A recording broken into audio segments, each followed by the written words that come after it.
Good morning. Good morning, everybody. Let's get TikTok on. My admirers on TikTok.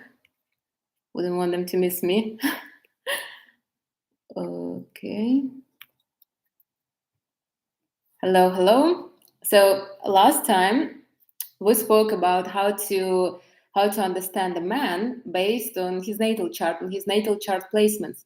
And so a few of you wrote to me, well, what about us? What about what about understanding us and our placements? And so I decided to make this video and tell you what I look in a natal chart, my natal chart, and others, and what exactly what I'm looking for. You see, a lot of people love to judge themselves, love to kind of compare themselves to others when they should focus on their strengths. And in your natal chart, you can see where your strengths are and where your weaknesses are. So I'm going to give you that. I will give you my examples. Maybe you have questions. You can ask me. What are your placements? I will help you. Again, this is not like a deep kind of.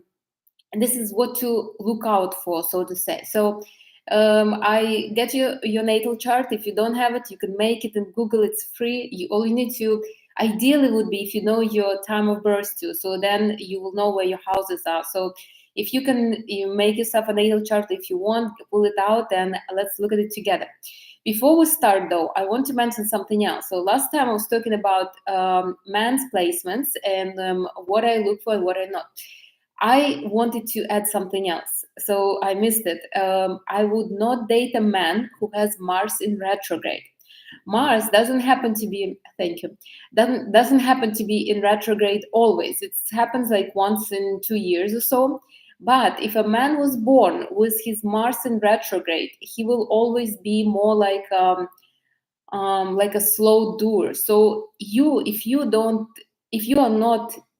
mind to take charge and decide for everything, he will follow your lead. But you see, I wouldn't date a man like this because I don't really want to take charge. So look at that. I did spoke about everything except this, and I was like, oh my god, I should have had it in the comments.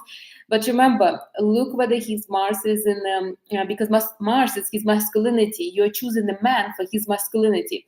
If he has his masculinity retrograde, meaning going backwards, that means that he will always be somewhat doubtful of his actions and will be looking out for you. It's easy to live with this man. Well, somewhat easy because you're the one who decided. You're the one who decided, but you also will be the one who will take a blame if something will go wrong. So this is a placement that I would not take. Now, I hope that made a little clear. All the other retrogrades, I mean, it's just it's not that important. So let's talk today about us, and I will go through all placements, and I will tell you what to look out for, and I will give particulars about every single every kind of natal chart. So. And hopefully I will motivate you and inspire you to like yourself, to like your weaknesses, and to like your strengths, because everybody has. There is no such thing that you don't have no strengths, so only weaknesses. There is no. Even a friend of mine, she has her natal chart is mostly Virgos. Everything is Virgos for the most part, and a lot of retrograde planets. And still, this is a huge strength. She's actually rather happy. She has a strong family. She grounds her husband very well. Her kids are very taken care of. So the strengths are in everything. If you think that you were given bad hand of cards, you're mistaken. Everybody is given equally according to what they need to develop. So maybe it's you need to develop being more social, so you given the planets that are not social, or maybe you need to be more independent, so you're given the planets that make you completely dependent on others. Cancers, for example, they always cling to others, try to kind of to be all together. So it's like this. So maybe you need to work on on being dependent on others, and you were given a lot of Aquarius placements when you really don't want to be dependent on anybody. So don't blame the cards. They always given right. You always, as a Reiki master, will tell you, you are given the energy that you need at this moment to develop. So whether you want it or not, these placements are always good. So let's let's kind of start on that. But I notice a lot of people, they would always say it, and I even have clients, and I'm not an astrologer, but I have clients and they say, oh my God, I have my Venus in Virgo, this is the worst placement. I'm like, why? This is the perfect wife placement. So I would discourage you to complain about yourself and to think that your placements are bad. Every placement is good. Even my Venus is in Sagittarius. You would say, you would think the worst placement, and I still love my Venus in Sagittarius because it gives me something that that I need. So look at your natal chart like this. Instead of comparing yourself to others, look for something good. For example, I put over here my natal Mars is in Capricorn, meaning that I like my relationship to be solid, and I also like to have men that are like really serious. So I used to compare myself. I always had men, always all my life since I was, I don't know, 22. So, but I always was thinking, how come I have friends who have this summer fling, you know, like Christmas flings, and they just change men and they don't think about them too long, and they just move on again and again. And I could be stuck with the man, and I would try to make it work, and this and that. So I always thought that. That's long before I even knew about natal charts.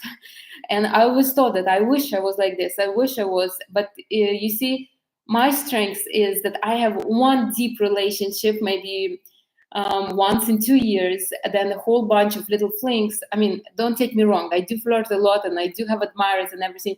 But when it comes to something serious, it takes me some time. And I'm okay with that. I wouldn't be able emotionally, I guess, to get involved with the man every single with different men every couple months. So this is you see, this is for me. So instead of me complaining that I don't have, and she had the Mars in Libra, so of course she was very social and flirt with everybody, never took any man serious until now.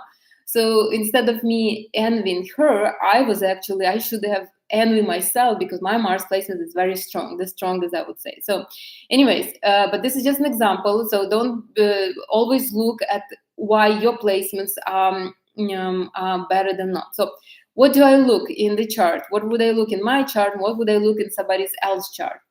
I'm talking about just a simple natal chart, the round one or the square one, whichever one you will make. So the first one is your ascendant. This is what people perceive you to. Like me, my ascendant is in Cancer. So when people look at me, they think that I am this kind of kind, nice person, cheerful and optimistic and everything. Yes, I give such a perception. This is from outside, what people see from me. Now, those people don't know that I have a moon in Pisces, which is very kind of vulnerable, deep, and I have a stellium in Scorpio, which means that I am that you could never really particularly know me. They see the facade, the little kind of impression. So your ascendant is what people will see you. Like, for example, my sister, she has Leo rising. So she's a ballerina. People see her as this kind of, and she has her YouTube channel. So people see her as this kind of bright and absolutely like almost famous, the person who likes attention. She always, when, she's dancing, she has this bright makeup and beautiful clothes and everything. But in fact, her sun is in Pisces. So she's actually very reserved, very like quiet, doesn't really that much like attention, maybe craves it, but doesn't really like. So you see, your ascendant is what people will it's their first impression about you. This is what people see you, no matter what you are out there, people will see that. So for example, if your ascendant is in Aries, this is your first house. Ascendant is your first house, where it starts. So if you have ascendant in Aries, people will see in you this kind of maybe fighter, maybe a little too maybe a little aggressive coming off, or maybe a little selfish. Doesn't mean that you might have all the placements in Taurus and you could be absolutely not that, but people will perceive you like that. This would be their first impression. Or if you have your ascendant in, let's say, in Capricorn, people will think that you're such a girl boss, that you are just very strict, very like to the point. Maybe they would think that you're not soft or flirtatious. So this is what people think about you. Also, why I look at ascendant is because that's where your houses starts, and houses is basically represent what you where you are, what you need to work on, kind of like that. So ascendant is basically how people perceive you when they first meet you, when they don't know yet. So when I walk on the street, people see me Cancer placement because my ascendant is in Cancer. If your ascendant is in something else, that's what people will see, no matter where your planets are. Most of my planets are Scorpio, Sagittarius, Capricorn. So I'm very deep like that. But people see in me the light, optimistic person until they get to know me. This is the first one. The second one that I will look is the sun. Sun is how I present myself. This is what outside is. So the sun, look at your sun. I always thought that the sun is important, but sun is important, obviously. Sun is our presentation, but it's our appearance. But it's not how people will see us when they first meet us. So they will see an ascendant in us, but later on the sun will start shining through. So my sun is in Scorpio, so I position myself as maybe a little mysterious, a little secretive, even though I don't have secrets. But people say that I'm, they never could read me, they never could understand me. I don't know, honestly. Even my phone is not locked, so you can see, you can look through. So it's like this, and but I come off like this, and I guess maybe a lot of people don't know much about me. Like also, your sun is your relationship with father. So your moon is your relationship with mother. Your sun is your relationship with the father. And that's absolutely true. With my father passed away, but a long time ago. But when we grew up, I could never really dive deep into my father. He was very caring, very loving, but I always was a little kind of suspicious of him, even afraid, just like Scorpio energy. Now, this is, if you are a man, this would how you will be. You will be this kind of father where your sun is. So if your sun is, let's say, in Taurus, you will be very very protective kind of father, but not very active father. If you're probably you had a relationship with father like this. If your son is in Taurus, you had a father who would always, did you eat? Are you comfortable or something? But if you will ask him, hey, let's go for a run, he'll be like, no, you go. I will just sit here and cheer for you. And this is important. Why? Because some traumas can come out. Like, for example, if you are a sensitive person and you have your sun in Aquarius, that means that your relationship with your father was somewhat cold and distant, more on a intellectual level, and so you have a trauma of not bonding with your father. So you probably will have this trauma like carrying with you. I always look where in my clients where the sun is and where the moon is. So it's important. There's a relationship with parents, especially when there is a sun and moon opposition. I already know that their relationship with parents will not be good. I already know from far away, and whatever they will tell me over there, it's always right. So this is your sun. Sun is important, obviously. It's also important which house the sun is, because it's like shines on that house. Like my sun is in fifth house. Fifth house, the house of children, house of pleasure, house of creation. So my sun is there. That means that I was born to find an ultimate pleasure, ultimate creation, ultimate motherhood, I guess. But I have Pluto and Saturn there, so they both kind of restrict me. So anyways, you need to look where your sun is. That's where you're supposed to shine. If your sun is in Pisces, that means that you are supposed to learn the depths of yourself. This is, you need to develop this kind of area. Or if your sun is in Gemini, that means that you need to learn how to be social, how to be communicative. If your sun is in Sagittarius, that means that you need to learn how to be open, like an explorer, to be open to other places, to opportunities. If your sun is in, which one I didn't mention long, in Cancer, you need to learn how to be more caring, more motherly, more kind of domesticated. So places like this, the sun is important for everybody. And I would look into that. Again, this is the relationship with the father. Look where your sun is. That will show you your relationship with the father. Tell me I'm wrong. I'm 100% not. So now the next one is moon. Moon is very important, especially if you're a woman who wants to be feminine. Why is it so important? Because moon is our soul, and this is our relationship with the mother. And remember, a woman's femininity starts with the mother. whatever your relationship is with your mom, you can always heal it, you can always fix it. But this is how it started. It's vulnerable. You see, even my moon is in Pisces. It's a vulnerable, deep placement. And till now, with my mom, I have amazing relationship. I mean, deeply, like, amazing.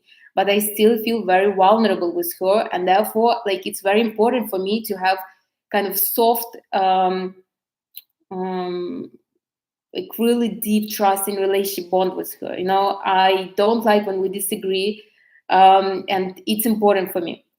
It was always like this since childhood, but in childhood I didn't know how to deal with it. But right now, I obviously I do. So, anyways, what I want to say is that look at your moon. Moon also shows what kind of mother you're going to be. So if you have moon like me, moon in Pisces, I probably will be very caring mother, but not very active. Maybe I would be even a little.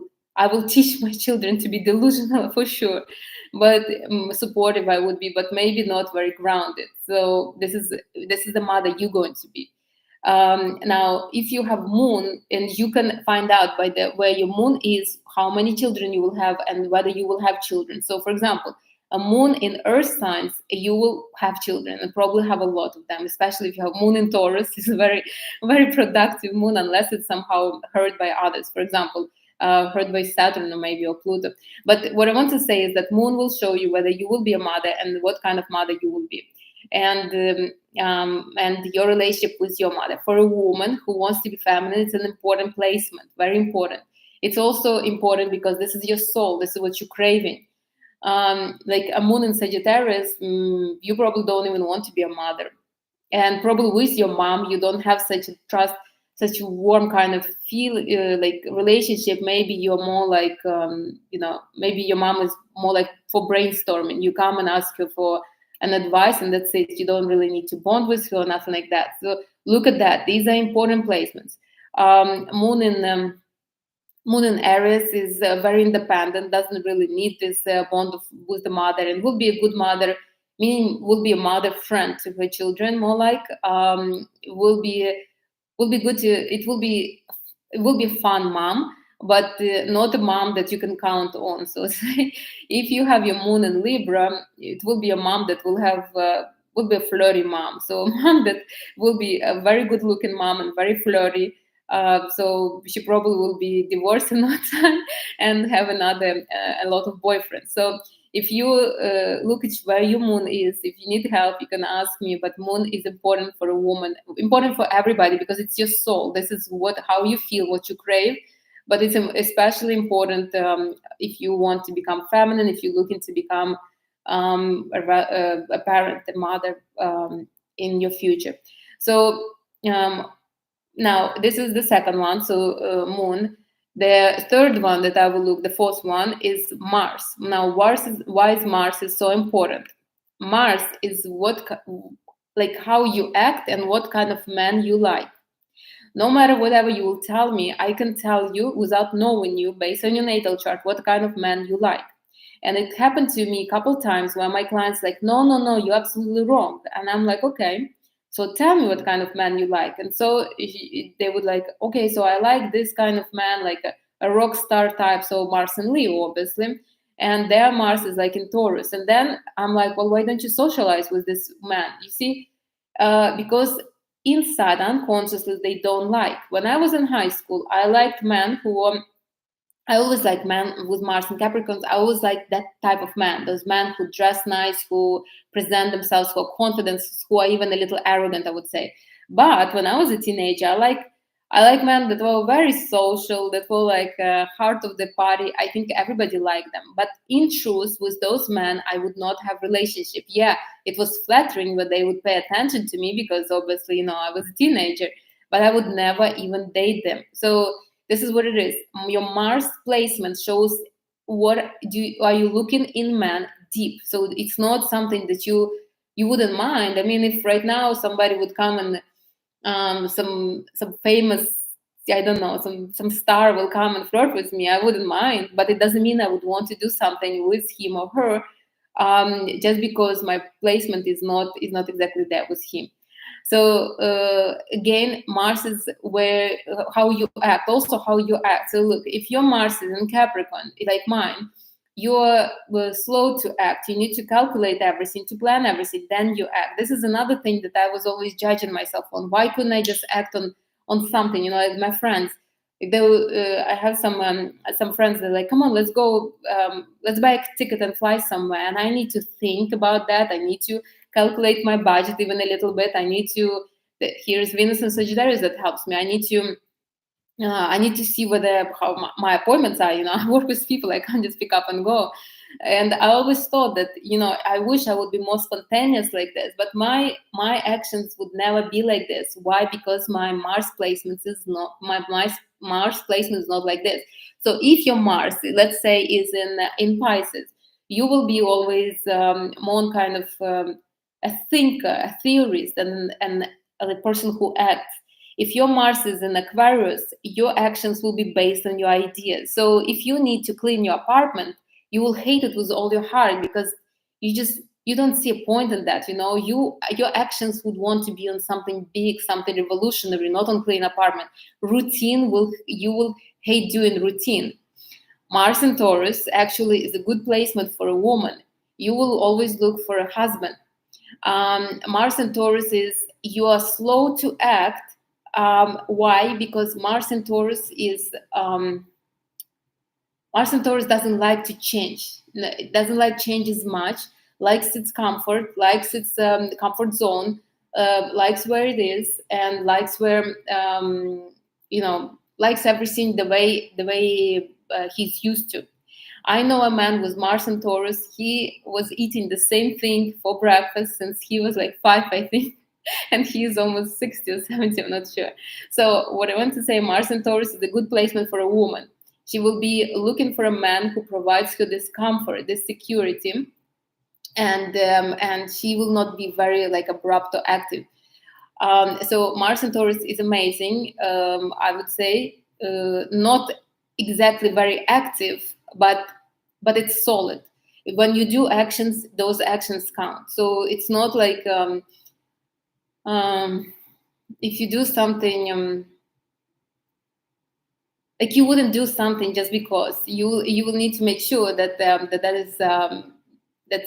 that means something. So you will think about this twice, and you will do something that is definitely will bring results. Mars and Taurus also always good with money and always have money. So that's another thing. And you will attract men that have something like this. So another Mars in Libra, you will be very kind of flirty. You will probably make your money through connections, through social media somehow, and you will attract men who will be like this. You will be a charmer. Your actions will be charming. You will be attracting men like this.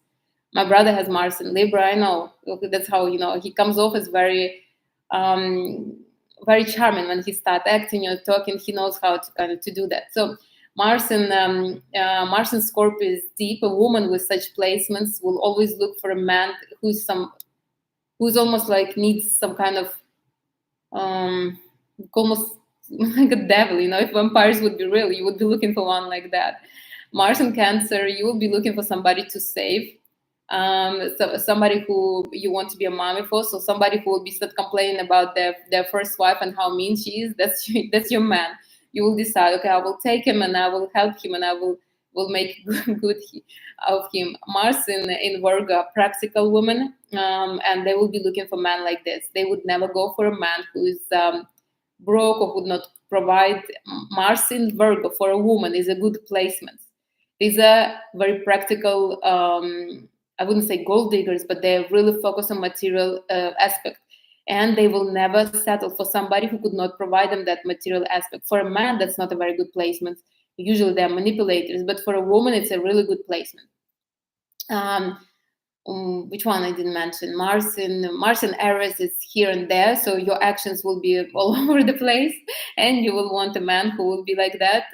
Again, this is your deep understanding of a man and deep desire of this particular man. So if you think that you want a solid kind of husband material, but your Mars is in Leo, you're lying to yourself. You want a man who is bright. You want a rock star. You want somebody who has big hair, who dresses kind of bright and kind of and impressive. This is what you want.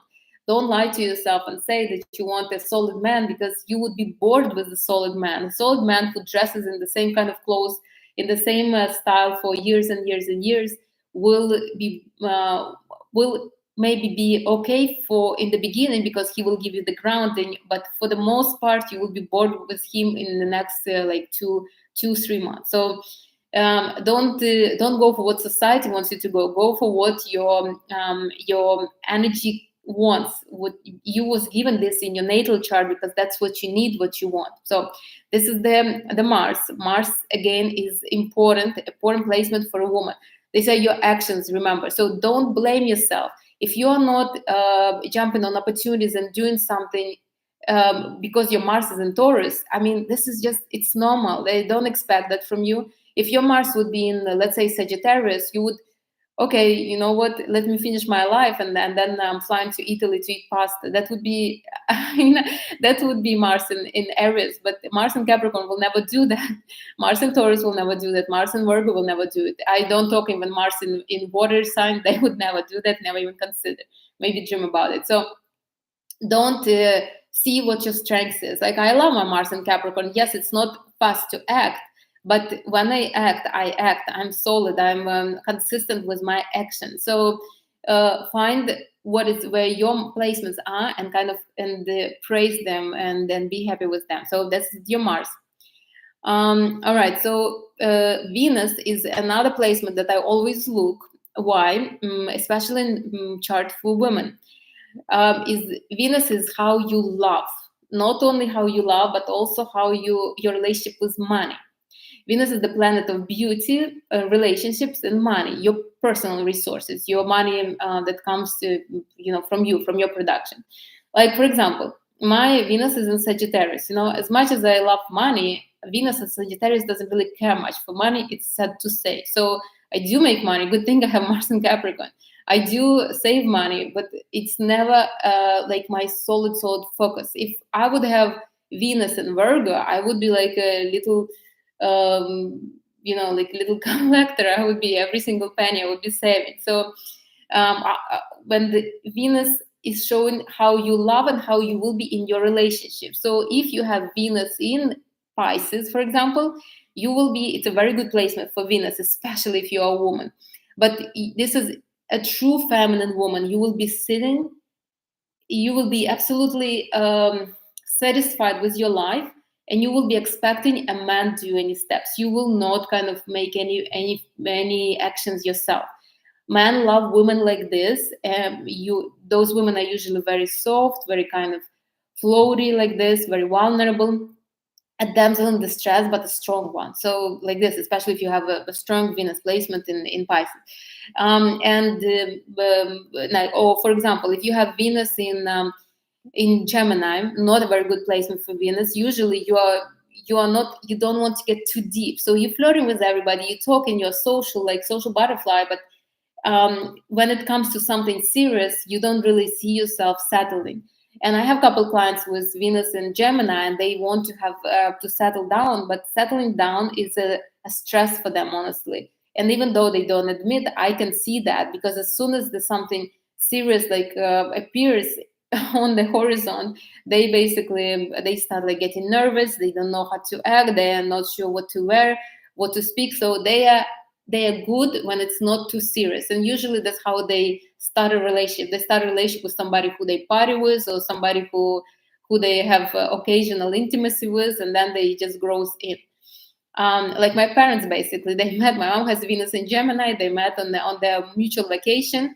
And that's how it started. And then, then they met again, and that's how they started the family. Then my mom got pregnant, so they got a family. they got married. This is how Venus in Gemini is. They need to keep it light in their family all the time, otherwise they will get bored.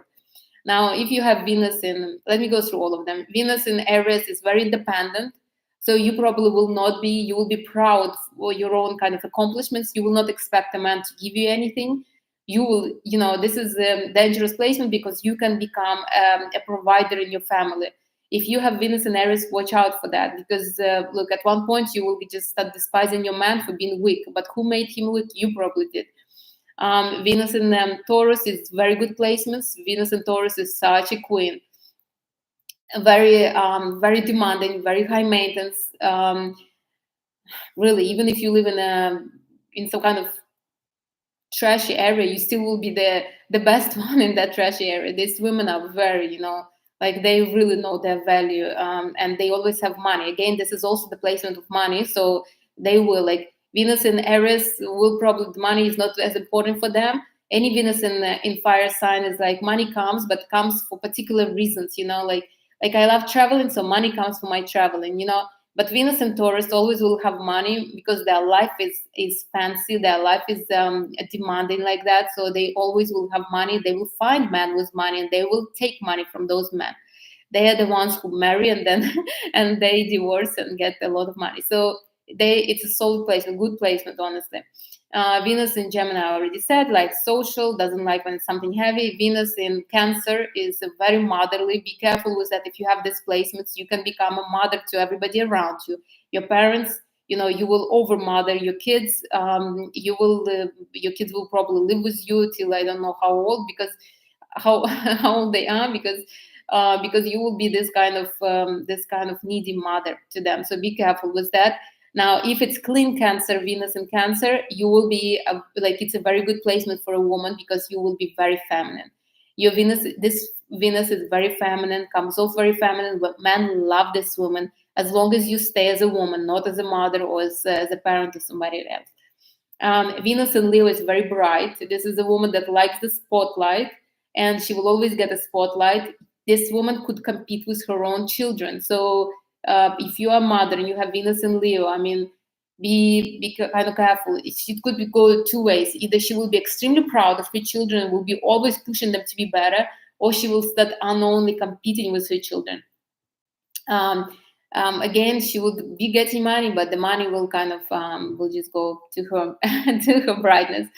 Now, with Venus in Cancer, probably will have money. These are the best kept women. They really do have men who take care of them, but their own personal money, they don't really have that much. Venus in Virgo are very practical. Again, these are women that will not allow any kind of broke man in their life at all, and they are not always easy to deal with. But when they have a man, they usually men appreciate them, but they could be somewhat like a little too much. Like they want everything particular way. They want a man to dress particular way. They want a man act particular way. Like there is a whole list of how the man's supposed to act. So, but usually they get what they want, and they get usually men that are very wealthy. Venus in Libra is also very good placement for a woman. It's its home, like in Taurus. Venus and Libra are fairies. These are women that are unachievable, very kind of effortlessly chic. These women, gold diggers, honestly.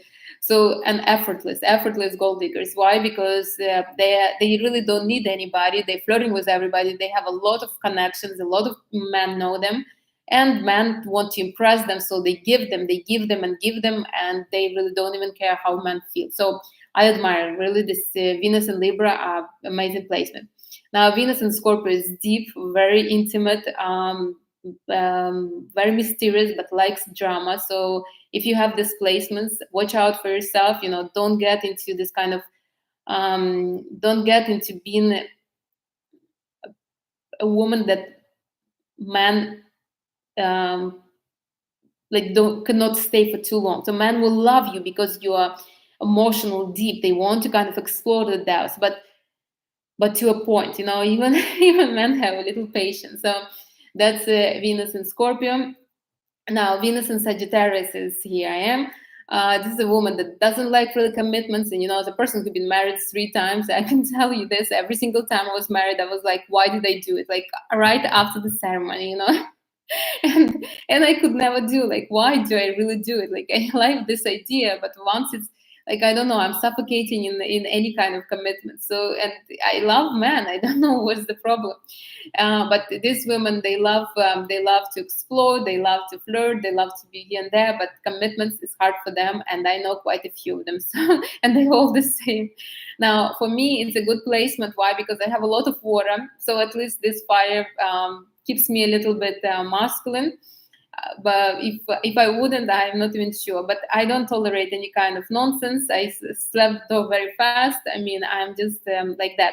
It's not a good placement for a woman, for a Venus, for any woman. But I'm just saying, work with what you have, and I work with what I have. Now, Venus in Capricorn is a heavy placement. It's ruled by Saturn, so it's not exactly the best placement for a Venus. But if you have it, you're like really a woman to build legacy with.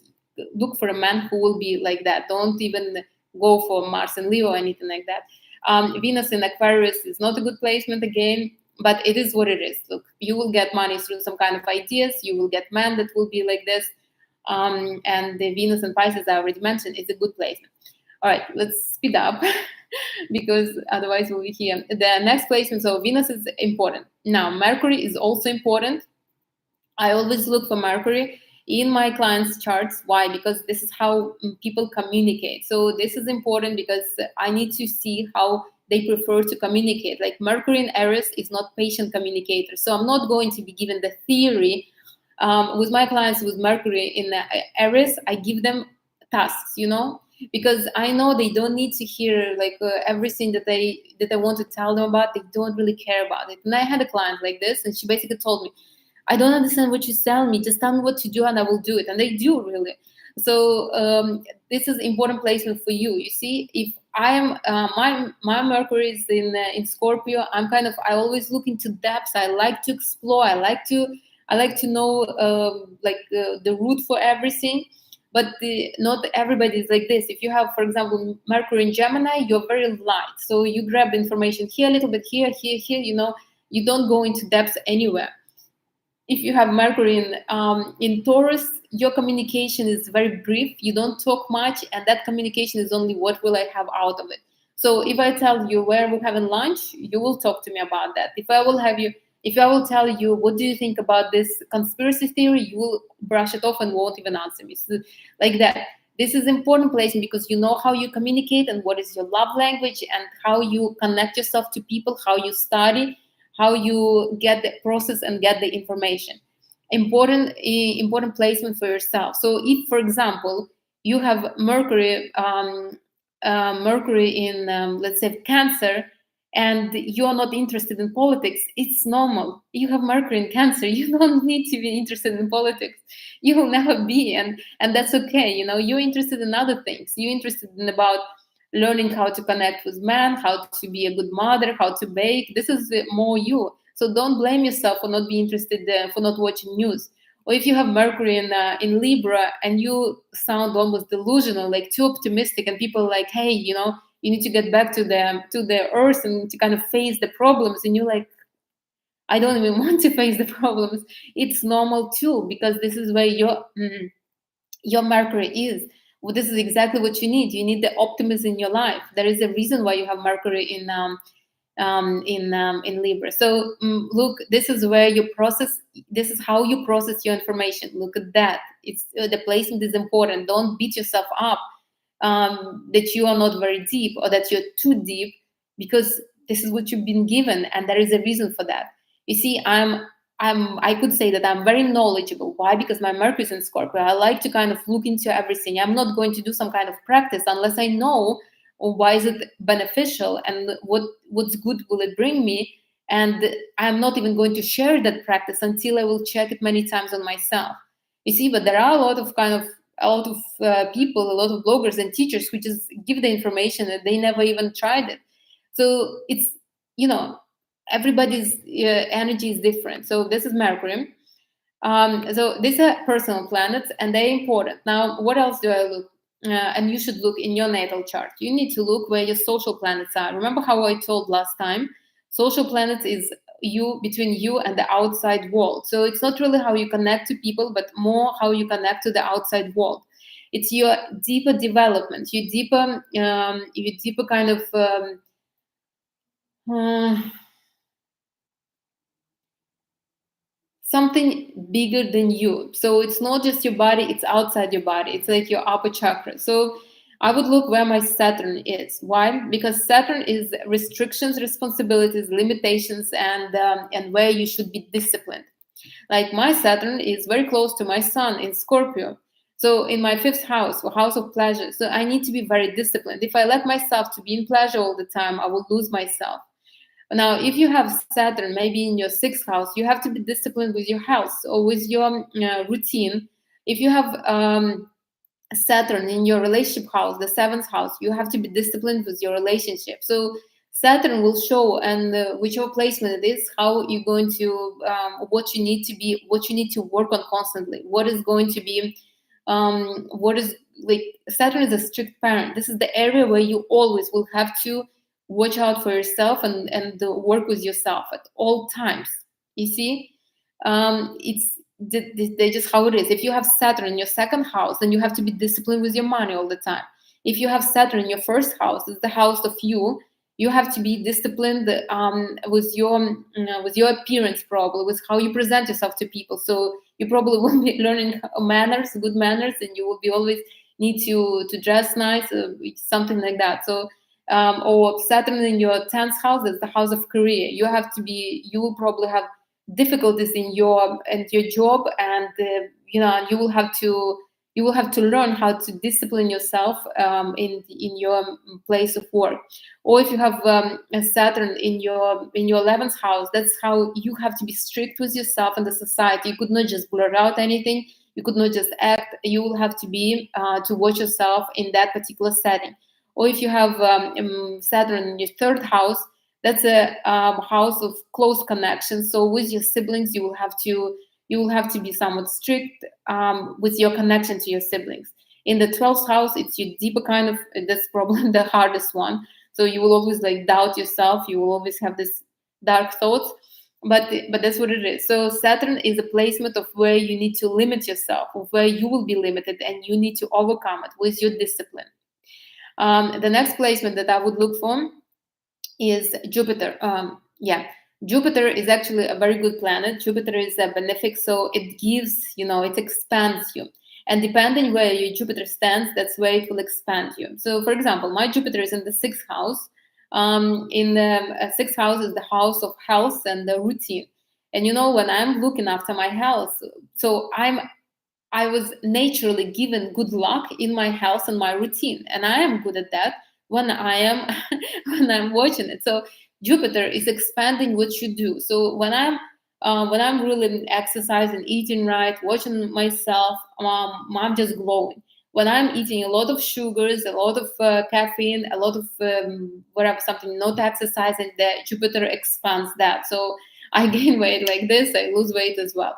So you need to look where it is. So for example, if your Jupiter is in the fourth house, the house of family, of your parents, so it's either you will have an amazing kind of relationship with your parents, with your family that you will make, or you will have a really hard time if you will have problems with your family. So, but Jupiter is a good planet. This is where you can expand the most.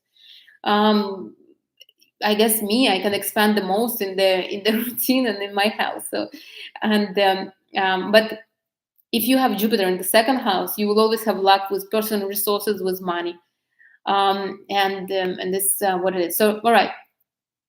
Now Uranus, I also look at Uranus. This is where your changes are, where you change, where you want change.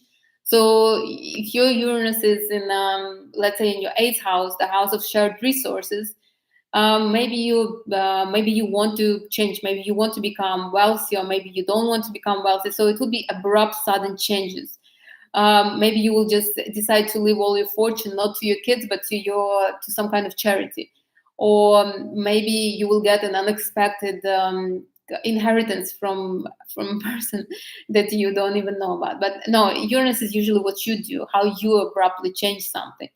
Or for example, you have a lot of money and then suddenly you decide to go and gamble it out, all of it. So watch out where your Uranus is. That's where sudden changes happen.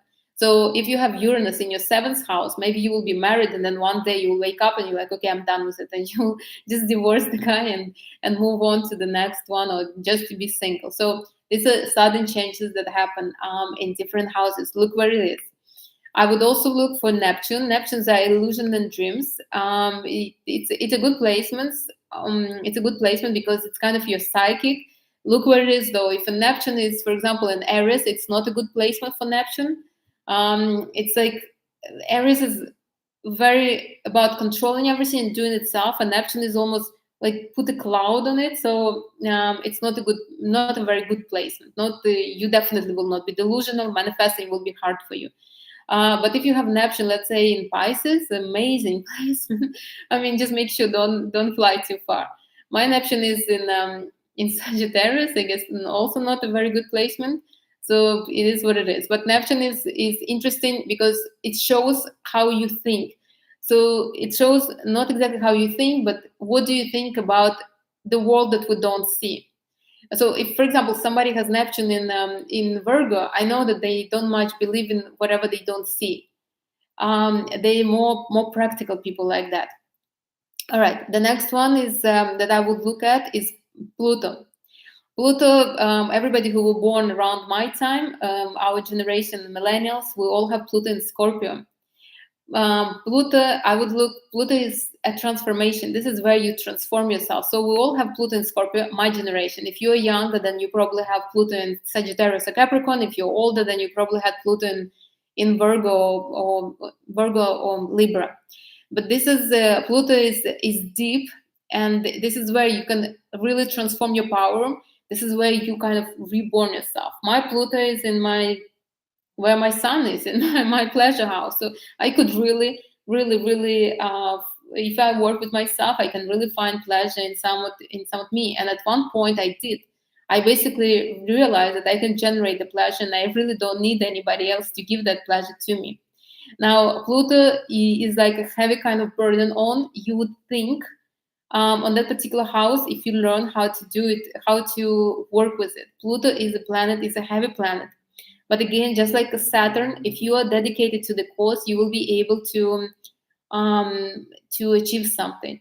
And since I have a Scorpio stellium, I mean, I'm ruled by Pluto, so welcome to my life. Pluto is not a bad placement, but a heavy placement, and you need to make sure where it is, what planets does it block, and what opposition does it have. So I would also look at where my Lilith is. Lilith is dark moon. Mine is in Aries, so sometimes I wouldn't say I like, but I tend to tell people what to do, which is not really good, and I know that, and that's why I watch myself. I never really give advice unless I'm asked, and it has to be somewhat consultation. I need to go, I need to have some energy exchange, but I used to. I've been, so if you have like Lilith in, I don't know, I mean, in Libra, you're probably too light, maybe even you don't really care about people at all, and that would be hard if you have like a family, if you have children. It would be maybe not a very good placement. Lilith in Capricorn, you become almost crazy with your discipline and control of everything. So this is something that you need to develop. It is the dark side of your soul, so something that it's not as important, but it's good to watch out for. Right now Lilith is in Scorpio, so we all are somewhat obsessed with money, with thinking that somebody wants our money, with like jealousy. It changes the sign every 9 months. So, all right. The next thing that I look for is Chiron. Chiron is also like a small kind of planet. I don't even know whether it's a planet, but it shows your deepest wounds. Like my Chiron is in Gemini. So my deepest wounds, I guess, is connecting with people, and that's true. I mean, I wouldn't even lie. This is something that I can heal in myself and heal in others, and I would say that I'm doing pretty good with that. So this is the placements. All right. What else do I look in them in my natal chart and in the natal chart of others? I would look for any kind of. I would look at whether the planets are retrograde or direct. Why? I will tell you why. Because a person who has a lot of retrograde planets is usually very satisfied with where they are. So they can be born in one place, stay in one place, live in that one place all the time, and basically just enjoy their life. They are not very ambitious. And the more retrograde planets you have, the more you are like this. So don't blame yourself if you don't want to travel, if you don't want to try something new, if you just eating the same food every time you go to the same restaurant. Don't blame yourself. Now, people who don't have too many retrograde planets, especially if those retrograde planets are not their personal planets, those people are constantly looking for something else, like constantly looking how to develop. Me, I don't have not one retrograde planet, not even social planets. So all my planets are direct. And you know what? Since childhood, I was like somewhat weird. I always wanted something new. I always was looking for something new. And I was born in a small village. So people, since I was little, were kind of skeptical about me. Lucky for me, my parents were energy of air. So they really kind of didn't take seriously, all my ambitions and all my craziness. But right now, I guess they'll support. What I want to say is that a lot of my classmates that I went to school with in the beginning, like when I was little, they all, for the most part, have a lot of retrograde planets because their birthdays are winter, spring, and mine is in autumn. So a lot of them are staying in the same place. They're working at the same job. They're like very consistent at where they are. And I always thought at the beginning, I thought, oh my God, look how ambitious I am. I'm here, I'm there, I'm changing places of living. I'm changing my circle of friends all the time. Then I start thinking, oh my God, maybe they're better because they're actually consistent with their life. Maybe it is better. And at one point I just realized we're just different. That's it. I mean, I'm always wanting to move forward and they happy where they are. And that's just it is. So look at where your retrograde planets are.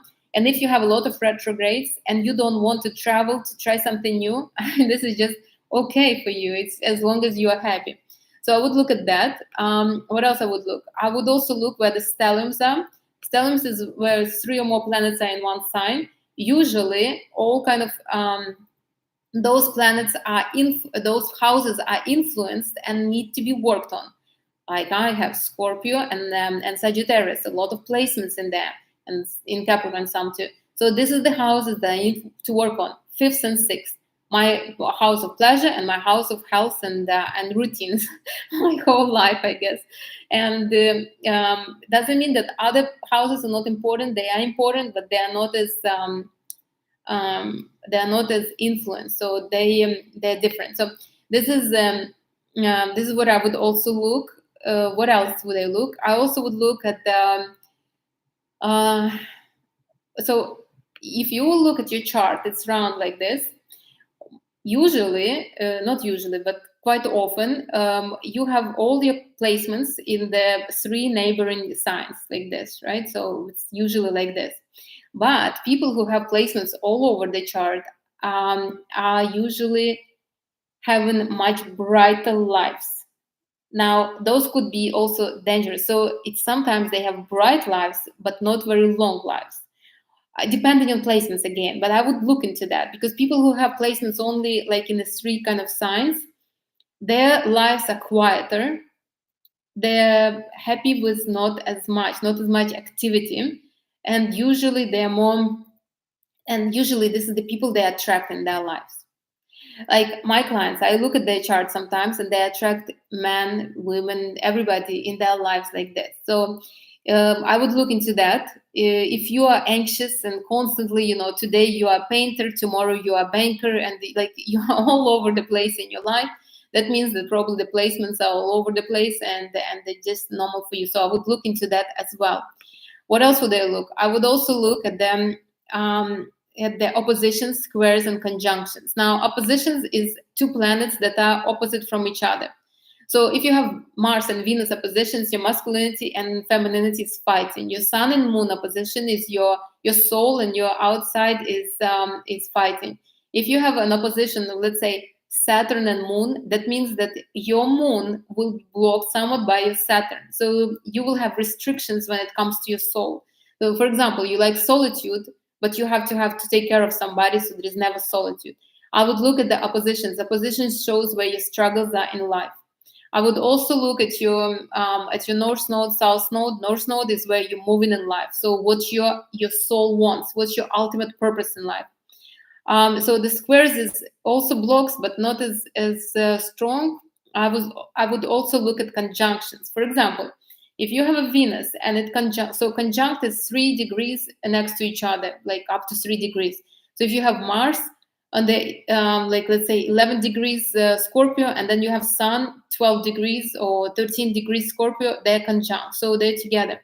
Now, like this conjunction like this for a man would be perfect. But if, for example, your Pluto conjunct your Sun, it's like your Pluto is blocking your brightness, you know. So you would need to learn how to overcome that blockages and shine through it, you know. Like imagine there is clouds and you're just trying to shine through those clouds. Or for example, you have Sun Moon conjunction. This is like your soul, your inside and outside are in connection. You will be very self-centered. That's an amazing placement. Or for example, your Mars and Venus are conjunct. That's also a good placement. Usually it would be ideal if they would trine, but if they're conjunct, this is a good placement. So I would look at places at the places like this. They are important because sometimes you have an amazing placement. Like I had this client, she had an amazing placement. She had Jupiter in second house. That woman is destined to be rich. You know, it's like you have a planet of luck in your house of money. You have to be rich, but yet she came with the problems of money. And I'm like, you know, that's impossible really. But then I looked that her Jupiter was blocked by her Saturn. And now I understand she can have a lot of money, but she needs to be strict with herself. So these are important placements if you want to dive kind of deeper into your own like world. This is what I would look for. All right, I think that's it. Ask questions if you have. Let me just really. Oh, what else I would look? I would look at the houses. So you start with your ascendant. Make sure for the right natal chart you have the right time of birth for yourself. So you start with ascendant. Ascendant is your first house, your house of self. Then the second house, the house of resources. It's important where they are. So for example, my second house is in Leo. And so I make money with my face, while Leo is ruled by Sun. So Leo is basically about kind of presenting self. And it's true, you know, as much as I don't maybe like to be on the spot, I always made money with my face. Even in my previous career in finances, I made sure I connected with people. People loved me before they did they work with me. The same now. People watch my videos, they like me, they come and and they start working with me. So I make money with my face. My resources come through presenting myself somehow, whether I want it or not. This is what it will be always. Now, if you have second house, let's say maybe in Pisces, then you probably will be making money on connecting with your soul to people. You know, like really being somewhat deep. You know, like for example, your friends maybe will be supporting your business. So, for example, you will have a restaurant. People will be coming there. Like we have this restaurant here in Miami. They're like, we'll focus on the soul food. I don't even know what it is, you know. But I like vegetarian food. I'm vegetarian, so I used to go there, and a weird place, honestly. But people go there, they connect to the owner, they're talking about this divine kind of stuff. And I'm a Reiki master, and I still don't understand what they're over there doing and talking. So, but still, this is what finances in Pisces could be. Second house in Pisces, or second house in, for example, in Sagittarius. You probably will be a very good blogger, travel blogger, amazing. You know, that's what you will be making money on. So I would look at the houses. Third house is the house of close connections.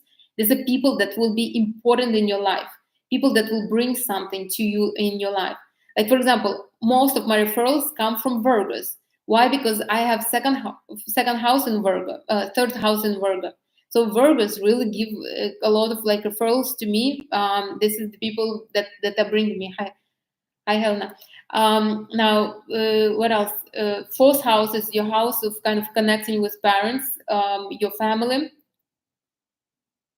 So see where it is. Like Like my fourth house is in Libra, you know, so I'm light and optimistic when it comes to my family. If your fourth house is in Capricorn, you will be very strict to your family, very strict to your parents for no reason, very strict to your immediate family, to everybody. If your fourth house is in Leo, then maybe you would want your family to be presentable, to be bright, to be important, like this. Like you will be almost ashamed if your parents are not like that. Like your family, you know, your immediate family. If you have kids, you would want them to be important. If fifth house is the house of pleasure, I already told you, house of creation, house of children. So if your fifth house is in Sagittarius, probably you don't want to have kids, or probably you will not have kids. Or in Aquarius, your fifth house shows your creation. So how creative you are. Good placements is in water, obviously, because this is where creation is. In not good placements are in earth, so of fire, because that's what it is. And then what else? The fifth house, sixth house is your routine. Good placements is Capricorn, Virgo, Taurus. This is the house of routine and health. You would be very, very particular about if as long as you are, as long as it's so. If your sixth house is in one of those, then not a good placement will be probably air. If your sixth house is in air or water, because it's not a consistent sign. Now, seventh house of relationship. That's how you will be look like. My seventh house is in Capricorn. Capricorn is a strict kind of placement. So all my relationships, it seems to me, were always hard, like deep relationships.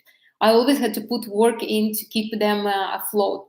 Now, if my seventh house would be, I don't know, maybe in Gemini, maybe it would be absolutely different. Maybe it would be very light, very, very, very optimistic. Maybe all my deep connections would be just very, very effortless.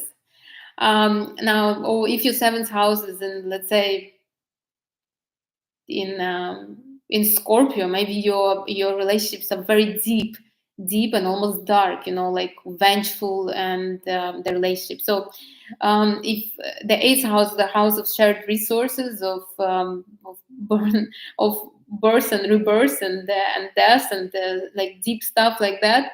This is yeah, I would look where it is. Your eighth house in Scorpio, you would be very, very deep. My house is in Aquarius, so it's really like not that deep. But I wouldn't want to have eighth house in Pisces. You can get really depressed with that placement. Maybe I wouldn't also want to have it in Virgo, because it's like you will always have fear for something to happen, and you obviously don't really want to live like that. The ninth house and the house of your traveling, of how you learn, of where you learn, would be a good placement to have in Sagittarius. But look, it is what it is, whatever it is for you. Mine is in Pisces, so I'm not. As I was told long time ago by the astrologer that was doing my natal chart long time ago, because before I even knew all this, she told me you need to teach people something deep. You can really see through them. You can really read their souls. You can really help them. And I'm like, you must be joking. I don't even like people like that. But look, this is what I'm doing. I'm doing this. I help people to heal their traumas, and I am good at it. And this is exactly what she said. But at that time, I was like, this woman is absolutely not there if she thinks like this. So you will be surprised. You will be surprised. So the 10th house is your house of career. I have it in Aries, and I always in my career always was very ambitious. That's how it is. See where your 10th house is. Maybe if your 10th house is in Cancer, you're not really ambitious. You might have the same position for years and years, or maybe if your 10th house is in Taurus, you're also pretty consistent. Or if you have 10th house in Gemini, you would be more about having fun at work than to work really. If your 11th house, the 11th house is your social standing. Look at where it is. It is like my 11th house is in Aries and Taurus even. Yeah, so for me, it's I connect with people. I connect with the society like this. And but if you would have like 11th house in Libra, probably would be amazing. You would be very famous. 11th house in Libra is a very good placement. The 11th house in Leo is, you would be selfish somewhat, but it's still a good placement. 11th house in water signs will not be good. You would be like a crying shoulder for everybody. It's not good. And 12th house is basically your deep kind of transformation, the depths of your inside. Mine is in Gemini, really not a very good place, but it is what it is for me, so I don't mind. All right, so this is what I would look also. You see, if somebody comes to me and they're like, I want to have a relationship, I really do want to have a relationship, I look where the relationship house is to start with. Like they say that they want a relationship, and then I see that seventh house is in Libra. I mean, are you lying to me right now? And like, don't you could not lie when I see a chart like in front of me. I know that you don't want a relationship. Or if you have seventh house in Gemini, definitely you don't want a relationship. You just want to be noticed. That's different.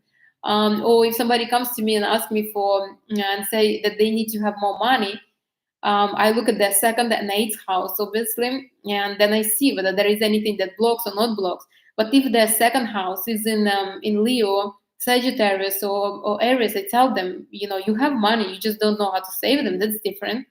So observe where your houses are. Again, these are your strengths.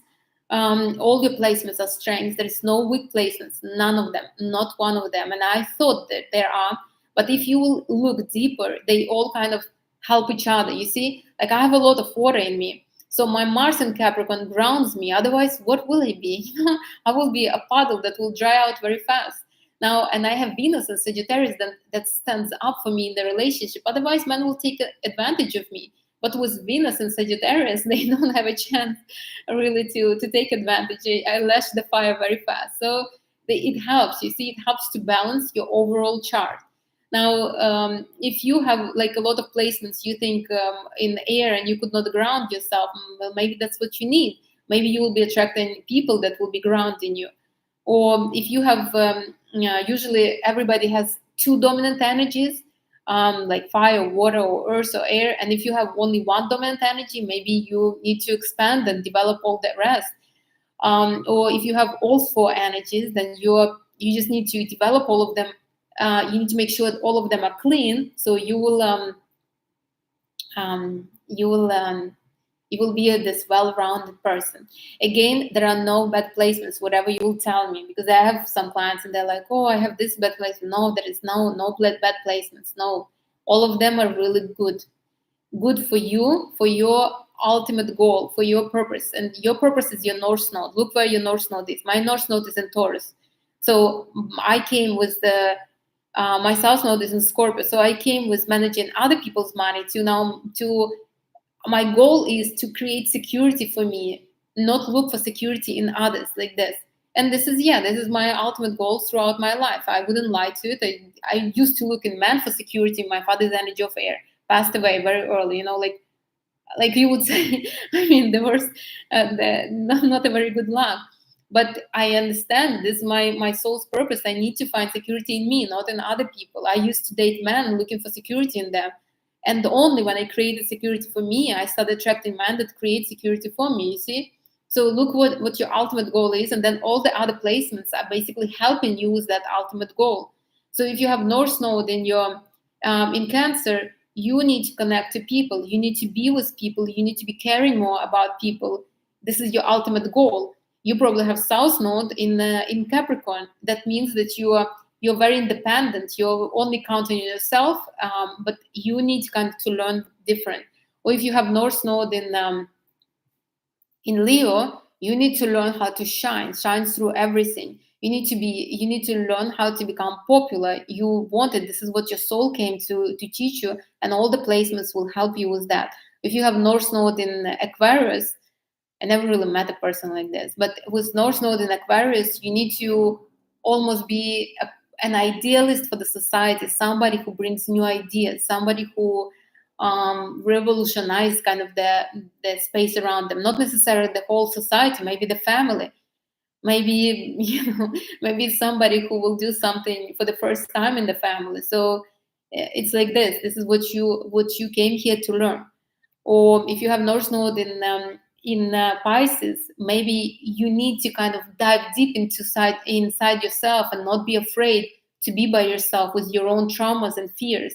Maybe you need to kind of face this kind of darkness that is there somewhere inside of you. Your South Node is in Virgo, so you used to be surrounded by people, you used to be supported by people, and now your ultimate goal is to face the solitude and this fear that comes with it.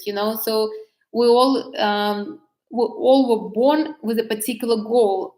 Our energy our consciousness needs to develop, and this is what and our placements can show us what we need to develop and how to do it, and all the rest of the placements are basically just supporting that ultimate goal. So whatever you will tell me, if you will tell me my goal in life is to become wealthy, but then you have a North Node in Aries, I mean, I doubt it. I really seriously doubt it. Your ultimate goal is to become hyper independent, like really focus on yourself. Whatever you will tell me, like, if somebody has North Node in Aries, they have South Node in Libra. So they're people pleasers. Now they have to become selfish.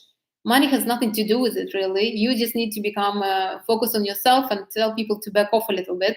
Have really healthy boundaries around you, and that's what you need to look for. So when somebody comes to me and say, I want to make money, I start looking why they want money, because the ultimate goal is to become to push people away, and then they start, well, because I really like, because I need money because for my friends and this, and I'm like, okay, so you're just trying to, with money, you're trying to no, not like this. They would say something like, oh, I just want to get myself a place so I don't need to depend on anybody. I want to move out from my parents' home. And then I'm like, okay, so you don't know how to put your boundaries. So you think if you have money, you will have the boundaries. You wouldn't.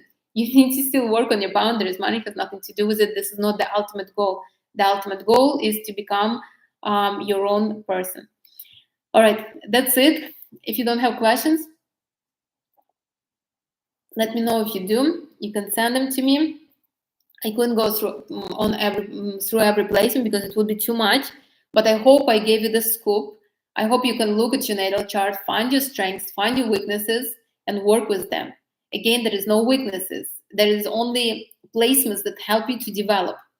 You see, I have so much water. Why? Because my ultimate goal is to create security for myself. If I would have a lot of earth, I already will be secure. But my ultimate goal is to create security. What is the most insecure? Not like insecure in resources. So I could not say that I have bad placements. I mean, it is what it is. I will work on them, but I know that I was given this placement, so I would really accomplish what I need to accomplish. I really need to create security, and what for the last many years that's what I do, and thanks God I'm getting more and more successful in that. So this is what it is. No bad placements. Don't ever even think like this. All right, if there are no questions, let's go enjoy our Sunday. I'm sure you all have plans as I do. And next Sunday we're going to talk about becoming feminine. I was putting short videos. Now I'll make one big one or two. So if you are inspired to be feminine, do join me next Sunday at 11. That would be interesting. I will be giving you like really practical tips on how to be feminine, and it would be good because Venus will move to Cancer on the 30th or 31st. Very feminine placements, very very interesting placements. So everybody right now, Venus is in Gemini, so we're like very here and there, socializing, like trying to see everybody and everything. But when Venus will move into Cancer, we'll want to bake, to to sit home, and it would be a good time to develop your femininity. It would be a really really good time, and I wanted to do it today, but then I was like, no. Venus and Cancer will be a better time to talk about femininity, and I will see that. All right, that's it. Bye, TikTok. Thank you for being here with me. If you have questions, do ask. And bye. by YouTube. Thank you very much for being here. Thank you for support. If you have questions, ask again. I do hope you will look at your chart. Again, you can do it for free online. Just make sure find the right time when you were born. And usually, when you were born, at least in my time, they used to put like little this kind of labels on the foot or somewhere on the hand. So your parents probably have that little thing on, and the time of birth is set there. So use that time of birth to build your natal chart. Make sure you use the place of birth as well. And so to see the houses, you see the houses are important, and your ascendant. But everything else, even if you don't have the time of birth, you can find for the most part, all your planets, your Sun, your Mars, your Venus, your Mercury, all the big planets, you can find them there. So at least you know approximately where you stand. And again, astrology is basically a map of what you were given, I would say, what you were given and what you need to work with. It's a good tool. I'm not an astrologer, but I like to use it because I can see where the person is, where the strength is, and what they can work with, what they should work with, and how to help them in this accomplishment. If somebody comes and tell me, oh, I really, like for example, if somebody comes and say, I really want to get this man back, I really love him, I want us to get married and have kids, and she has a Venus or Moon in Leo, I know she's not doing it to marry him and have kids. I know she's doing it because her ego is hurting. So I know why it is, and I would get it out of her. I would make her to admit it to herself and to me, and then we will go from there. I mean, doesn't mean that she wouldn't want to marry the guy. She probably would, but I want her to do it for the right reasons. I wouldn't want anybody to, like me a long time ago. I was in love with the guy, and I spent a fortune on kind of getting him back. Before I knew all this, before I knew the energy, before I knew everything else, I was paying some kind of charlatans to get him back, and I couldn't understand why I want him back, because I always had admirers, but I know what it was. It was that I was afraid that if he would not come back, I will not be me when I was with him. And then, thanks God, I was introduced to this woman who started working with my energy, started doing energy alignment for me. And I started like understanding, start research and start getting deeper into energy. And once I adjusted my energy, the guy came back to me miraculously. But at that time, I already admitted why I wanted him. It was not just a wounded ego or fear. It was that I was a different person next to him, and I liked that version of me. So what I want to say is that look at your natal chart. It will show you your strengths and where you need to move on and how to move on. It will show you what your dominant energies are. If you have a lot of air, fire, earth, or water, it will show you what you really are. All right, that's it. I will see you all next Sunday. Enjoy your week, and bye everybody.